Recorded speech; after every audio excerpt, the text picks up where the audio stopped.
কোথা থেকে এসেছো বলো সেখান থেকে? হাবড়া থেকেই। আচ্ছা। হাবড়াই। দাদার কাছ তুমি থেকে এই কি কি নিয়েছো? গাছকোটো আর এই যে টোপর আর একটা মুকুটটা দাদা দেখো,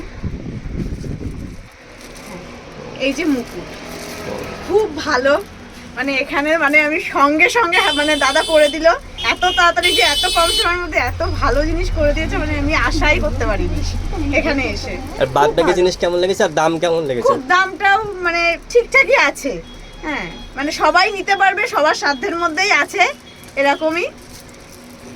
হ্যাঁ, কাজ করতে সঙ্গে সঙ্গে করে দিয়েছে, বাদ বাকি আর কিছু নেই। আর কিচ্ছু নেই, এই তিনটে জিনিসই নিলাম। তোমাদের কেমন লেগেছে বলো? আমাদের খুব খুব খুব সুন্দর লেগেছে, খুব সুন্দর জিনিস এখানে, খুব ভালো, মানে বলতে গেলে আসতে পারবে সবাই হ্যাঁ এখানে। আসতে পারবে, সবাই আসতে পারবে, সবাই সবার সাধ্যের মধ্যে কেনাকাটা করতে পারবে। ওই জন্য রেঞ্জ আমি মানে লো থেকে পুরো হাই, যেরকম হ্যাঁ। যার যেরকম প্রয়োজন মানে সেরকম সবাই তো রেখে হাই দিয়েছে। রেঞ্জে কেনাকাটা করতে পারে না, সবার সামর্থ্য থাকে না, কিন্তু এখানে রিজনেবল প্রাইসে সমস্ত কিছু সম্ভব।